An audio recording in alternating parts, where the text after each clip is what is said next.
Kita lanjutkan dua sisi. Tadi Bang Doli menyebutkan biaya tinggi penyelenggaraan pemilu itu sudah kewajiban karena anggarannya sudah disediakan. Tapi yang dikhawatirkan adalah munculnya biaya-biaya lain di luar itu, ada money politik, ada mahar-mahar politik ke partai dan lain-lain.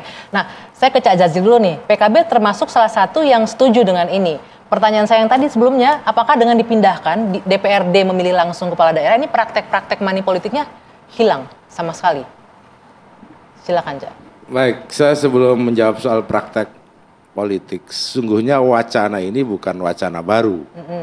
Dulu sudah dibuat dalam undang-undang dan kemudian dikeluarkan Perpu di zamannya Pak SBY, Ya, khusus karena ditolak, pemilihan karena dapat penolakan calon ketika itu. gubernur Ya. ya. Nah, artinya apa? Bahwa kita sudah memilih demokrasi itu iya. Soal langsung dan tidak langsung itu sudah pernah dipraktekkan di dalam politik kita. Betul.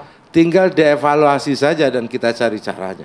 Satu, misalkan setelah perubahan undang-undang dan dinamika yang ada, apakah layak seorang bupati misalkan dipilih oleh DPRD? Itu dulu sudah pernah dan sekarang seandainya yang langsung juga sudah pernah, sekarang seberapa efektif? Nah, itulah kemudian ditanyakan kepada rakyat dan termasuk kita. Nah, kalau menurut saya, kalau untuk pemilihan gubernur, ini soal praktis karena saya baru setelah pilkada dan kita juga evaluasi betapa sulitnya secara teknis, misalkan partai politik di pemilihan gubernur berkoalisi dengan partai A, di pemilihan bupati dan wali kota berseteru dengan partai A. Contoh. Yang kedua, secara teritorial gubernur terlalu luas dan juga fungsi dari gubernur menurut undang-undang memang kita bukan daerah otonomi tingkat 1, kita otonomi tingkat 2, cukuplah gubernur dipilih oleh DPRD di tingkat provinsi. Nah, oleh sebab itu kalau tadi pertanyaannya kepada money politik itu sudah dirasakan, tidak tinggal dibandingkan saja. Pertama, soal efisiensi anggaran penyelenggaraan pemilu. Sudah pasti dipilih DPRD lebih murah dibanding secara langsung. Benar tuh dijamin lebih murah? Pasti. Karena apa? Kalau memilih anggota DPR, seorang bupati wali kota, dipilih oleh 25 orang di tingkat kota, biaya penyelenggaranya berapa? Biaya penyelenggaranya mungkin kecil, tapi biaya lainnya yang gede barangkali. Nah, oleh sebab itu secara operasional kecil, pasti itu dapat dipastikan. Nah, bagaimana dengan moral hazard? Kalau menurut saya dari awal kita benahi dari ujungnya. Salah satunya adalah partai politik dan konstituen partai politik. Itu masyarakat juga. Iya, oleh sebab itu variabelnya banyak. Ini kan soal sistem saja. Kalau sistemnya sudah diuji coba, langsung maupun tidak langsung sudah pernah dilakukan. Oke, baik. Intinya jadi, kita sudah pernah menjalani dua-duanya. Nah, yang sekarang perlu diperbaiki menurut saya salah satu pilarnya selain sistem tentu partai politik. Sebentar Cak Jazil, sebelum ke sana kan kita sudah pernah menjalani dua-duanya. Di zaman Orde Baru dulu begitu pemilihan oleh DPRD. Tapi kemudian bukan di zaman reformasi juga DPRD sempat ditolak kan ketika itu. Bukan, nah, tapi di 2024 masih 99 2024 dipilih oleh DPRD dan itu lebih efektif. Lebih efektifnya di mana? Satu ya, ketika pemilihan itu jarang sekali memang apa namanya kendala yang ada di masyarakat di bawah dan juga istilahnya quote and quote ya moral hazard politik itu, politik yang kotor itu melibatkan masyarakat. Kalau sekarang melibatkan sampai ke tingkat bawah. Itu pernah dilakukan di 2024. Di DPRD moral hazardnya nggak ada nih, di elit-elit politik lebih tidak ada moral hazard politik. Bukan begitu, artinya kalau ini kan yang dibilang Pak Prabowo, kayak kita ini negara kaya saja, operasional sudah mahal, biaya politik calon sudah mahal, yang kalah loyo, yang menang aja lemes. Iya, itu tuh contohnya. Nah, sebentar itu artinya ada sesuatu yang salah di dalam pesta demokrasi ini. Sebentar, saya mau ke Bang Emrus. Benar nggak Bang Emrus bahwa ini akan lebih efisien, lebih efektif, tidak ada moral hazardnya karena itu di bawah di masyarakat tadi kata Cak Jazil tadi. Justru saya berpendapat bahwa kita harus cari dulu persoalan itu di mana, kan begitu. dalam konteks demokrasi kita pilkada atau pilpres. Jadi tidak semudah itu kita langsung menyimpulkan bahwa pemilihan melalui DPRD atau bukan melalui DPRD sepanjang kita belum melumpuhkan mengidentifikasi permasalahannya. Kalau kami di perguruan tinggi adalah bahwa temukan dulu persoalannya. Nah, kalau kita sudah temukan persoalan, 50% pekerjaan sudah selesai. Kalau Anda melihat persoalannya di mana? Nah, ini menarik.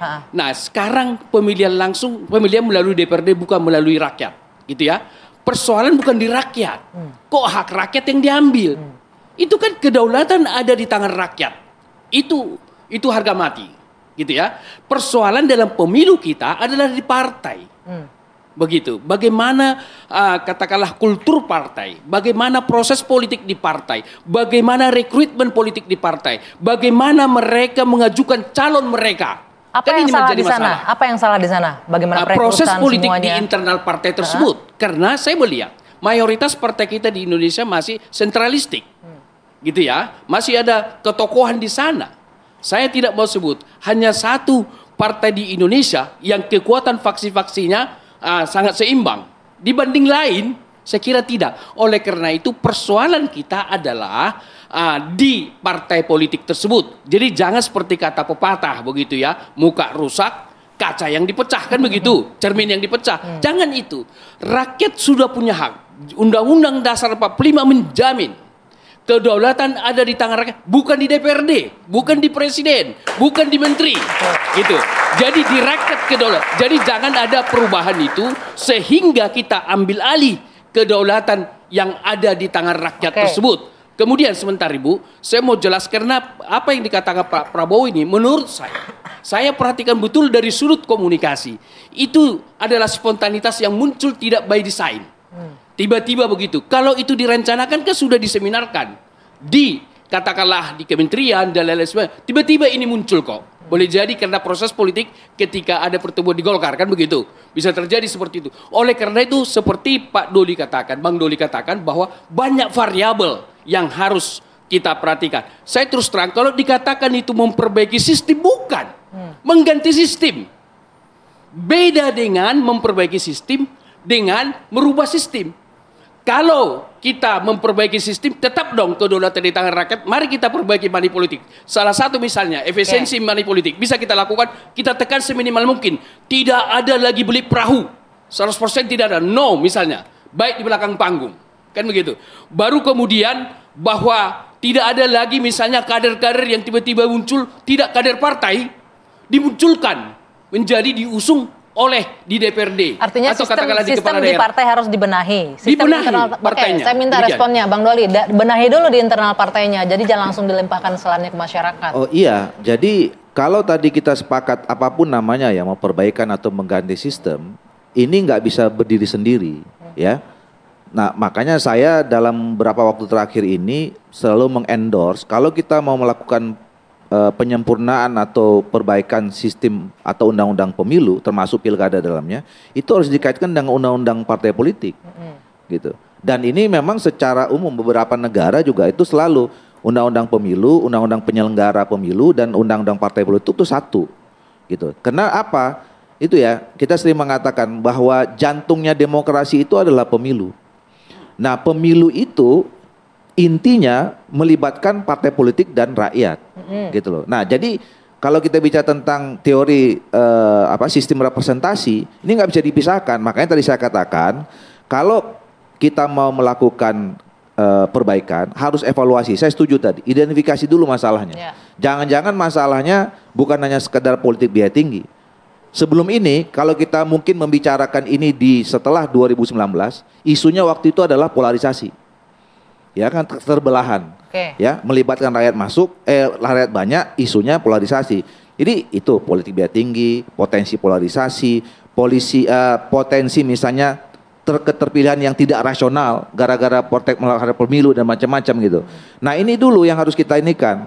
Nah kalaupun nanti ya pada akhirnya saya setuju ini yang mengembirakan saya ya, ini pidato Pak Prabowo yang ketiga dan ini di awal periode. Jadi kita sebenarnya punya cukup waktu yang cukup panjang, 1 tahun, 1,5 tahun bicarakan tentang sistem yang ideal. Tanpa kita punya keterikatan dengan pemilu 2009 memang masih jauh. Oke. Yang kadang-kadang kalau kita dekat, nanti itu syahwat politik kita untuk bicara tentang menangnya kita itu Bang, tinggi. Tadi Anda bilang pidato Pak Prabowo yang ketiga terkait hal ini ya. Jadi bukan spontan seperti Bang Emrus bilang, tidak direncanakan Bukan, apa segala soal macam. sistem soal perbaikan pemilu. sistemnya. Iya, Bahwa kemarin ini karena memang kita habis pilkada, Jadi temanya momentumnya pilkada. apa? Kalau Oke. sebelum ini kan ada yang paling fenomenal pidato yang di Mandiri itu.